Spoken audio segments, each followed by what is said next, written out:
سيدنا ومولانا محمد بن عبد الله وعلى آله وصحبه ومن والاه.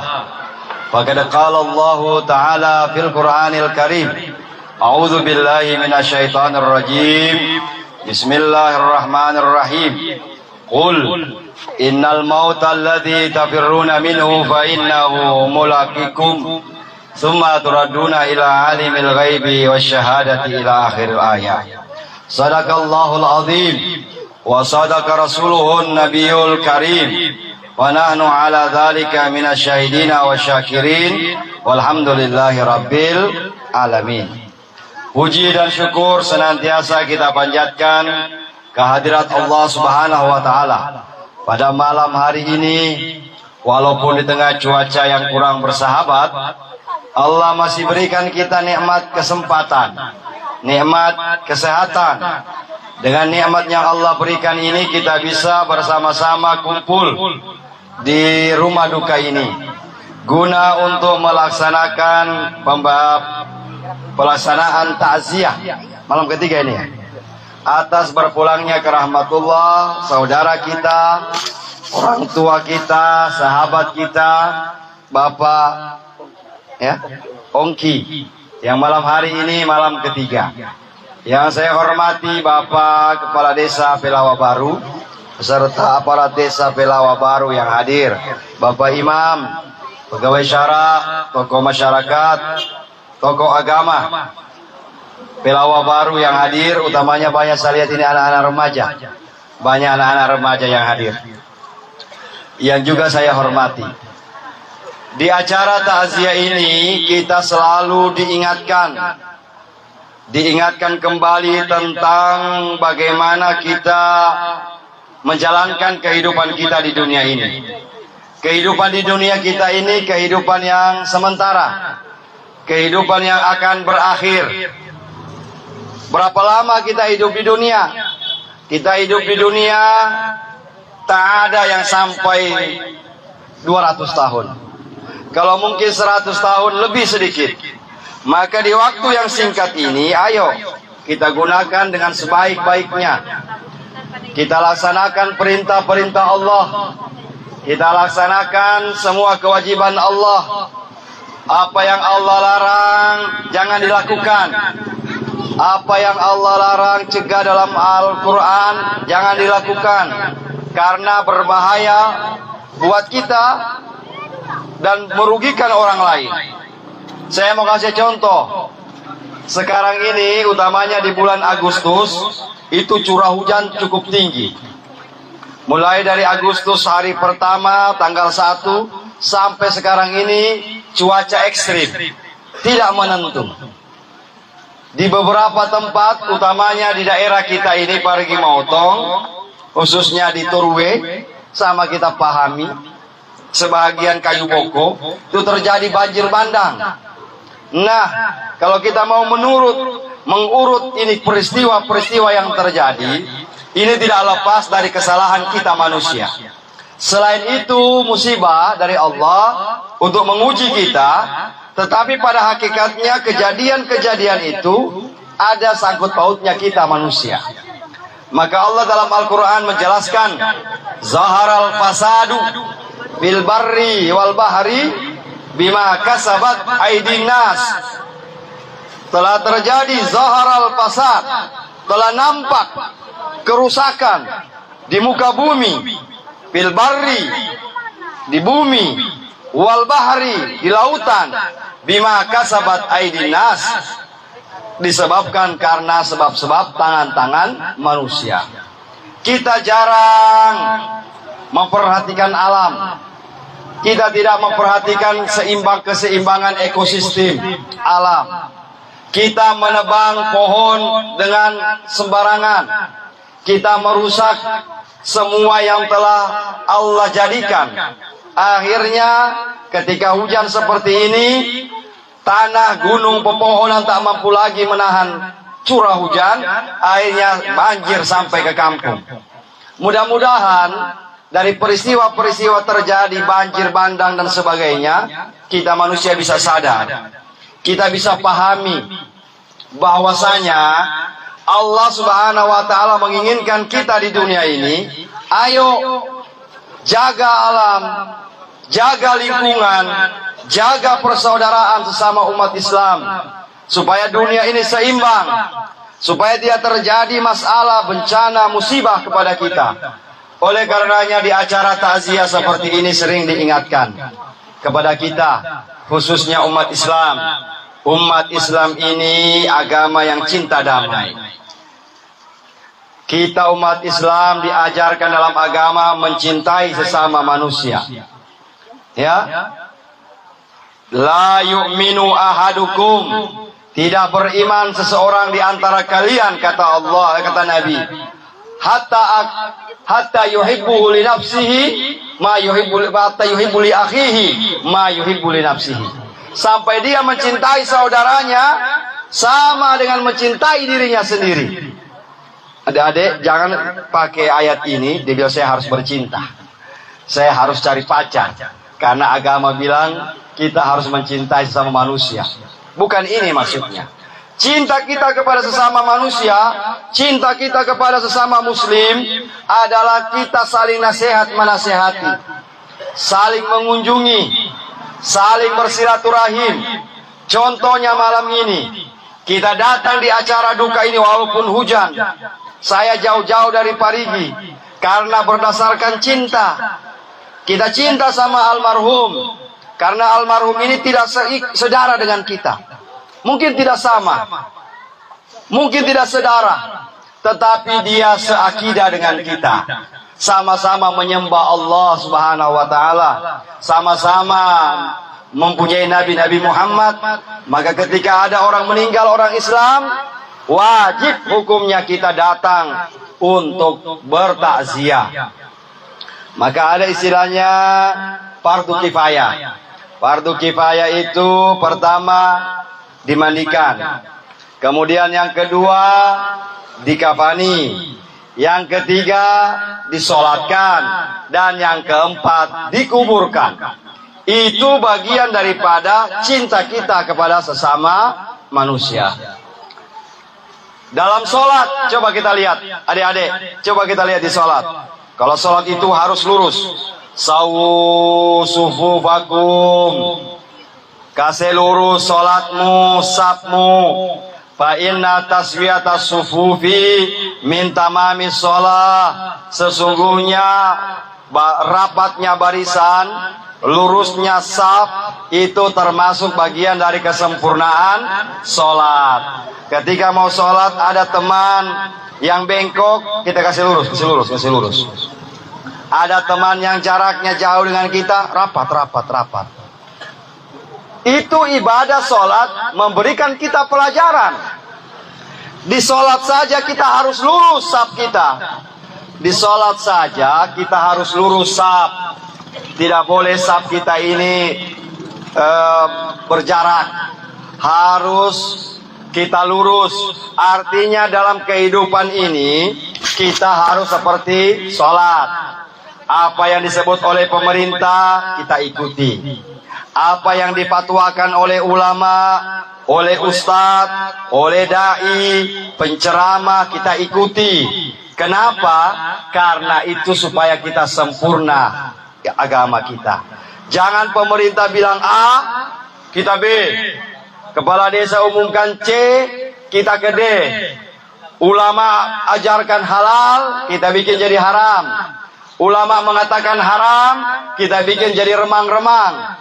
Nah, ini penyakit zaman sekarang. Penyakit umat zaman sekarang ini, mereka itu kadang lebih pintar dari ustadz, lebih pintar dari ulama. Pintar menilai, oh ustadz ini salah, ustadz ini keliru, harusnya begini, harusnya begini. Padahal ketika dicek, dia tidak punya ilmu tentang itu. Begitu juga kalau disebut oleh pemerintah, ati Allah, taat kepada Allah, wa atiur rasul, taat kepada rasul, wa ulil amri minkum, dan orang-orang yang memegang urusan kalian. Pemerintah itu ulil amri kita. Kita berurusan dengan pemerintah. urus KTP lewat pemerintah, urus bantuan lewat pemerintah, izin kegiatan lewat pemerintah, semuanya. Maka kita ini harus taat. Apa yang disampaikan oleh pemerintah, apa yang disampaikan oleh ulama. Contoh, dari zaman dulu sudah diajarkan oleh ulama. Ulama kita bilang jangan tebang pohon sembarangan, ya, jangan merusak hutan. Tidak didengar, ditebanglah. Ya, akhirnya ketika sudah terjadi hal-hal yang tidak semestinya, baru kita bingung apa yang harus kita lakukan. Sekarang Pak Riki coba kita lihat, Pak. Itu baru toruwe, baru kayu boko. Kita tidak tahu kita punya nasib ini. Kalau begini hal ini terus kita lakukan, nauzubillahi min zalim. Oleh karenanya Bapak-bapak di acara takziah ini, mari bersama-sama saya menghimbau kepada kita semua, utamanya kepada masyarakat, utamanya kepada anak generasi muda. Ayo, dari sekarang belajar. Jangan berhenti belajar. Belajar agama, belajar ilmu-ilmu yang lain, ya, supaya menjadi generasi-generasi harapan bangsa. Adik-adik yang ada di sini banyak generasi muda. Gantungkan cita-citamu setinggi langit. Itu kata Bung Karno. Gantungkan cita-citamu setinggi langit. Jangan bercita-cita, oh saya begini-begini saja. Saya tidak mau kasih tinggal, saya punya kampung. Saya cinta sekali ini Pelawa Baru. Bagaimana cita-cita begitu? Adik-adik harus bercita-cita mau pergi jauh. Saya mau pergi ke jauh, mau pergi ke Jawa, ke luar negeri, mau menuntut ilmu, supaya saya pulang bisa membangun kampung saya. Itulah niat kita. Maka mudah-mudahanlah Pelawa Baru ini insya Allah, kalau generasi mudanya, generasi tangguh, generasi yang dekat dengan agama, generasi Qurani, ya, generasi yang bukan cuma gaya, action. Zaman sekarang ini, aduh ya Allah, kita lihat ya, di media sosial, WA, Instagram, FB, bagaimana anak-anak muda Indonesia ini banyak yang sudah salah jalan. Pergaulan bebas, ya, membuka aurat, tidak taat pada orang tua. Coba kita nonton film-film, sinetron yang dipertontonkan itu bagaimana anak membantah orang tua. Bagaimana gara-gara cinta anak rela tinggalkan orang tua karena mengejar dia punya kekasih. Apakah ini yang perlu dipertontonkan sama anak-anak kita? Salah Bapak. Maka ayo, saya tidak bilang harus masuk pesantren, tidak harus. Kita di rumah saja, tetapi kita harus betul-betul anak-anak kita ini kita didik mereka dengan pendidikan agama. Minimal anak-anak kita tahu mengaji. Sebab apa? Kalau anak kita tidak tahu mengaji, itu bahaya Bapak. Apa bahayanya? Ibadahnya bisa rusak. Karena semua ibadah-ibadah mahdha itu pakai bahasa Al-Quran. Salat contohnya, usalli fardal maghrib salasa rakaatin. Itu kalau orang yang tidak tahu mengaji, bagaimana dia bisa ucapkan? Kalau dia cuma pakai baca kunci ibadah yang pakai bahasa Indonesia, ya boleh begitu kalau orang mungkin yang sudah umurnya sudah tua. Sedangkan orang yang sudah tua masih tetap kewajiban untuk menuntut ilmu. Bagaimana anak-anak muda? Ya, oleh karenanya almarhum ini mencontohkan.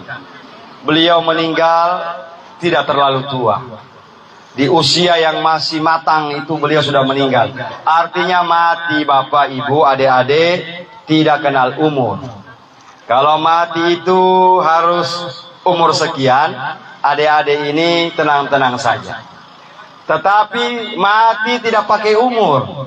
Kadang-kadang sedang cantik-cantiknya, lagi masa mudanya, umur 17-16 tahun, tiba-tiba meninggal dunia. Entah dengan cara apa, sakit, kecelakaan, maka bicara mati itu jangan bilang, oh kalau takziah itu cuma untuk anak orang-orang tua, orang anak muda tidak usah dengar takziah. Anak muda juga meninggal, bukan cuma orang tua yang meninggal.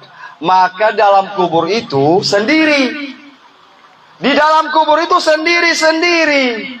Kalau di neraka, sahabat Nabi namanya Utsman bin Affan. Sahabat Nabi Utsman bin Affan, kalau diceritakan tentang neraka, tidak menangis dia. Dia takut, tapi dia tidak menangis. Diceritakan tentang siksa azab neraka, ya tidak menangis dia.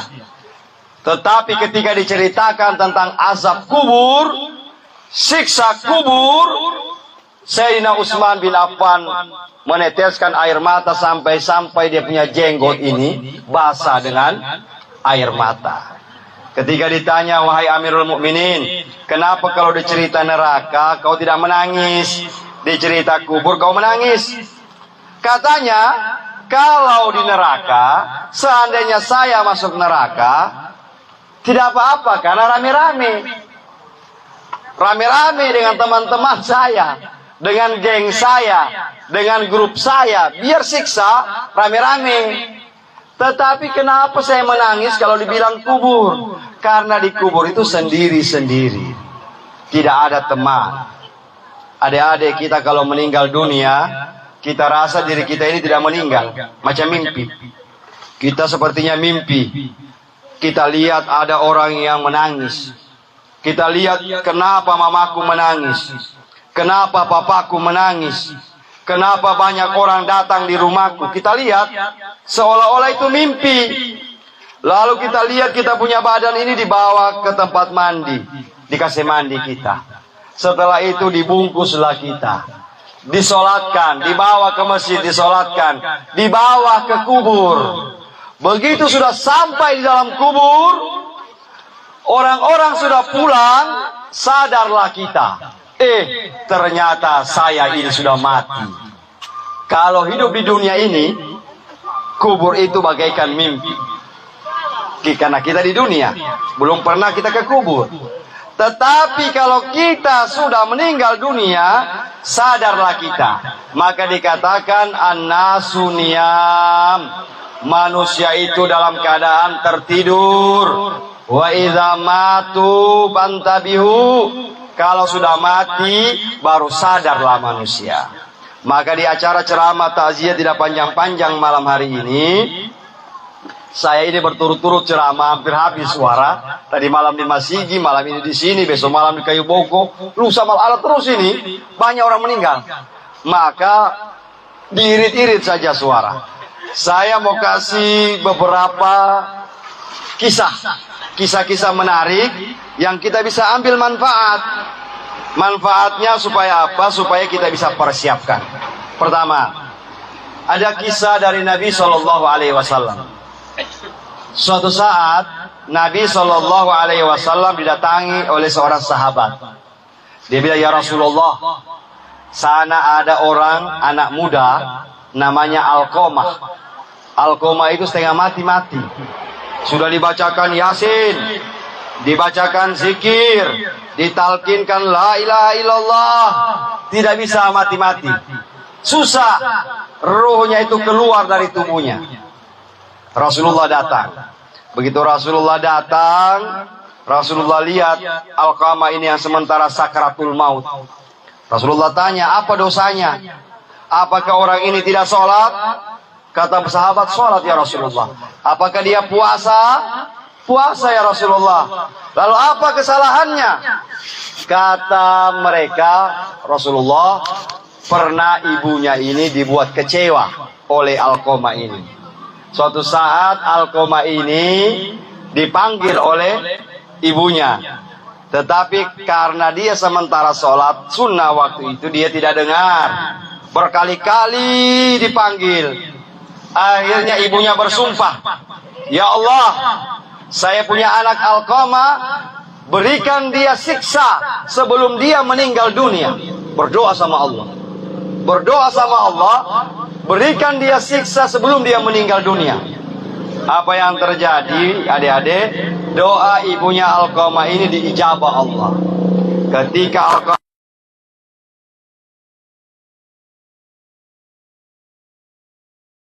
mana mamanya Alqamah? Itu ya Rasulullah, panggil. Ibu, kau punya anak ini? Betul, anakku. Siapa namanya? Alqamah. Kenapa dengan anakmu ini? Dia bilang, saya kecewa ya Rasulullah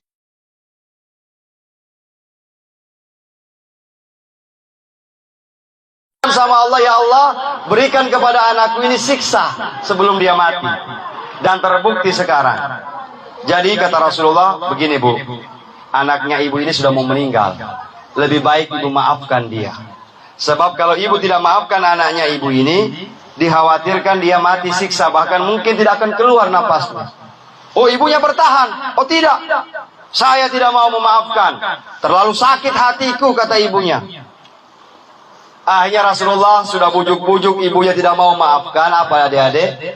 Dia perintahkan, wahai sahabat-sahabat, kumpul kayu api, kasih banyak, kita bakar saja Alqamah ini. Lebih baik kita bakar dia di dunia daripada nanti dia dibakar di akhirat nanti.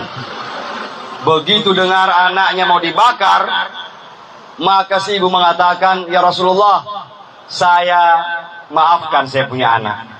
Saya tidak mau saya punya anak dibakar. Akhirnya begitu dimaafkan oleh ibunya, Alqamah itu bisa melepas nyawanya dengan tenang. Apa hikmahnya adik-adik? Kita sholat, kita puasa, kita zakat, kita hebat, hafal Quran mungkin, hafal hadis, tetapi durhaka sama orang tua, menyiksa hati orang tua, suka membantah orang tua, maka kita mati susah. Percaya, yakin dan percaya. Walaupun kita ini ahli agama, tapi orang tua kita belum ikhlas memaafkan kita, maka itu akan menghambat kita nanti mati. Tugas adik-adik sekarang ini, selagi papamu, mamamu masih hidup, selagi mereka masih ada di sampingmu, berbakti sama orang tua. Tidak harus orang tua itu dikasih uang. Misalnya, karena kita sudah ada kerja, punya uang, tidak harus. Yang penting apa yang diajarkan oleh orang tua, apa nasihat orang tua kita dengar, kita taati, ya, kita taati. Kalau belum bisa menyenangkan hati orang tua, belum bisa membalas jasa orang tua, minimal jangan pernah menyakiti hati orang tua. Penting sekali. Kedua, kisah yang kedua, ada seorang sahabat Nabi, namanya siapa? Uwais Al-Qarni. Uwais Al-Qarni punya mama ini, punya ibu, itu pingin sekali naik haji. Uwais Al-Qarni itu di Yaman, sementara kan Makkah itu di Arab Saudi, jauh jaraknya, jauh. Itu bermil-mil, ribuan, ratusan mil. Akhirnya ibunya mengatakan, wahai anakku, saya mau ingin naik haji. Sementara ini si ibu tidak punya uang. Bahkan si anaknya ini namanya Uwais ini, dia itu cuma penggembala sapi, penggembala kambing. Akhirnya karena dia ingin dia punya orang tua ini bahagia, dia ingin orang tuanya ini senang, maka apa kata Uwais? Wahai mamaku, tenang, tahun depan mama pasti berangkat haji. Kata mamanya, uang dari mana anakku? Dia bilang, tidak usah mama tahu uang dari mana, yang penting mama tahun depan berangkat haji. Apa yang dia bikin? Setiap hari Uwais Al-Qarni ini angkat kambing, dia gendong itu kambing tiap hari. Sebagai apa? Latihan. Ada kambing yang kecil, dia gendong. 1 minggu dia gendong, dia ganti lagi yang agak besar sedikit. Dia gendong lagi. Sampai suatu ketika anak sapi dia gendong, Pak. Dia gendong, latihan tiap hari. Latihan untuk apa? Rupanya dia latihan untuk menggendong mamanya nanti. Dia sudah niat, ya Allah, saya tidak punya uang, tapi saya mau gendong saya punya mama nanti pergi berangkat haji. Dan tepat ketika tahun berikutnya waktu orang berangkat haji, mamanya tanya, wahai anakku, seperti janjimu saya mau naik berangkat haji. Iya mama. Kapan? Sekarang. Mana kendaraan kita? Dia bilang, ini kendaraannya mama. Dia tunjuk pundaknya, naik mama. Bayangkan Pak, dari Yaman, dia punya mama itu dia gendong sampai di Ka'bah. Berbulan-bulan digendong orang tua. Maka Rasulullah mengatakan, ada seorang manusia tidak dikenal di dunia namanya, tapi dikenal di langit. Kalau kalian bertemu dengan dia, wahai Abu Bakar, wahai Umar, wahai Utsman, minta doa sama dia. Bayangkan Pak, bagaimana dia memuliakan orang tuanya, sampai Nabi mengatakan kalau ketemu dengan Uwais Al-Qarni ini, padahal dia bukan ulama, dia bukan sahabat Nabi, tapi Rasulullah suruh sahabat Nabi minta doa sama dia. Kenapa? Karena begitu besar cintanya sama orang tuanya. Sekarang adik-adik sekalian, banyak saya lihat ini, kalau ingin bahagia dunia akhirat, kuncinya cuma satu. Bahagiakan hati orang tua. Sekarang orang-orang sukses itu Pak, coba cek, mulai dari para pejabat, para ustadz, orang-orang hebat, orang-orang terkenal saat ini, tidak ada anak durhaka. Tidak ada anak yang durhaka sama orang tua bisa sukses. Tidak ada Pak. Semua orang sukses itu adalah berkat doa orang tuanya. Doa orang tua itu mahal harganya. Walaupun mau ditukar dengan dunia dan segala isinya ini, doa orang tua itu tetap di atas. Maka di kesempatan takziah malam hari ini, mari bersama-sama. Ini bukan cuma untuk anak-anak. Kita juga orang tua yang masih punya, kita punya ibu, masih punya papa kita. Ayo, sebelum terlambat, sebelum orang tua kita meninggal dunia, ayo berbakti sama mereka, ikuti perintahnya, ikuti ajaran-ajarannya. Sebagai akhir dari ceramah ini, setiap takziah kita selalu diingatkan, kalau seandainya almarhum ini punya hutang piutang, maka disampaikan sama keluarga. Tetapi kalau kamu mau inginkan, mau relakan itu hutang, misalnya utang cuma 50.000, saya ikhlaskan ya Allah, insya Allah dapat pahala. Jangan kasihan cuma utang 50.000, orang meninggal kita pitagi. Ada utangnya mamamu 50.000, Masya Allah. Biar cuma 50.000 ditagi. Apa boleh buat kalau utang sudah 5 juta, tidak mau ditagi, kita juga butuh. Boleh ditagi sama keluarganya. Dan sebaliknya, kalau kita yang berhutang sama orang yang meninggal, jangan berdiam-diam sampaikan sama keluarganya, saya ada hutang sama almarhum, cuma saya sekarang belum punya uang. Saya janji kalau saya punya uang, saya kasih sama kamu, anak, istrinya. Ini utang pertama. Yang kedua, di acara takziah ini selalu diingatkan kepada kita semua, ayo saling maaf memaafkan. Kalau seandainya almarhum ini punya salah sama kita, kita maafkan. Ya, begitu juga kita. Kalau kita sekarang ini masih tidak baku tegur, ya, tidak baku tegur. Nanti saya cerita. Tadi malam saya cerita di sana. Salasun, Nabi mengatakan, yuhsyaru ummati, akan dibangkitkan umatku nanti di hari kiamat 12 macam bentuk manusia. 12 macam. Pertama, ada orang yang dibangkitkan dari di alam barzah itu dalam keadaan buta. Padahal dia waktu di dunia melihat, sama dengan kita ini. Tidak buta waktu di dunia, tapi ketika dibangkitkan nanti di hari kiamat buta. Mereka berkatakan, Rabbi lima hasyartani a'ma faqad kuntu basira. Ya Allah, kenapa kau butakan mataku ya Allah? Padahal waktu di dunia saya ini melihat. Kata Allah, kadzalika, itulah sebabnya. Atatka ayatuna wa kadzalikal yauma tunsa. Kalau orang yang suka lupa Allah di dunia, maka Allah kasih buta nanti matanya. Kedua, nanti orang dibangkitkan di alam barzah itu ada badannya kecil. Ini orang dibangkitkan besar Pak. Dia jadi kecil, orang injak-injak dia di padang mahsyar. Siapa itu? Orang-orang yang waktu di dunia sombong. Sombong dengan harta. Begitu jadi orang kaya sombong. Punya jabatan sombong. Punya ilmu sombong. Punya kedudukan, punya darah biru, bangsawan, sombong. Sombong dengan keturunan. Nanti di hari kiamat Allah kasih jadi kecil dia. Orang injak-injak di padang mahsyar. Itu na'udzubillah. Yang ketiga, ada orang dibangkitkan di alam barzah, tidak ada tangan, tidak ada kaki.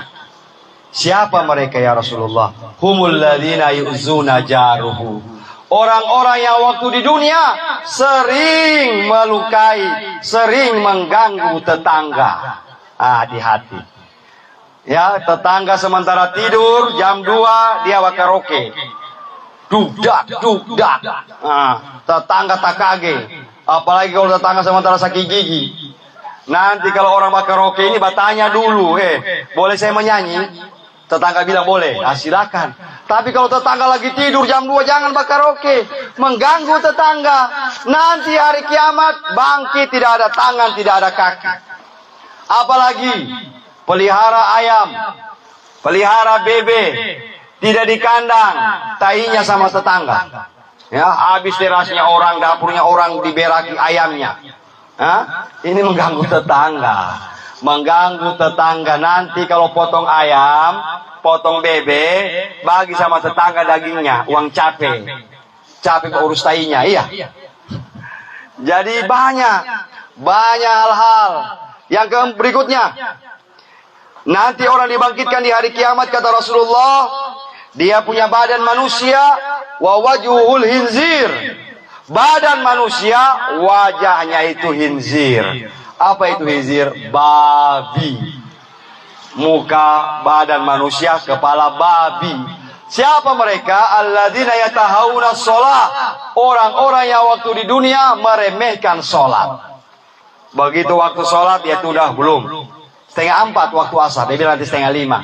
Begitu sudah 4:30 dia bilang nanti jam 5 yuk. Dia tunda-tunda. Itu nanti hari kiamat mukanya babi. Itu orang yang meremehkan sholat. Dia sholat, tapi dia remehkan sholat. Apalagi orang yang tidak pernah sholat waktu di dunia. Berarti babi satu badan. Na'udzubillahi min zalik. Jadi sembahyang-sembahyang orang. Biar belum juga, jangan sama sekali tidak. Kalau sama sekali tidak pernah sembahyang, tidak pernah sholat, satu badan. Tapi kalau cuma bolong-bolong, ya bolehlah mukanya. Mudah-mudahan kita dibangkitkan oleh Allah dalam keadaan sempurna semua, amin. Kita jaga sholat, kita jaga rumah tangga orang tua kita jaga persaudaraan sesama umat Islam. Insya Allah dengan cara begini, mudah-mudahan kita selamat dunia wal akhirat. Demikian takziah singkat malam hari ini. Mudah-mudahan ada manfaatnya. Kurang dan lebihnya saya mohon maaf. Akhirul kalam, wallahul musta'an. Wassalamualaikum warahmatullahi wabarakatuh.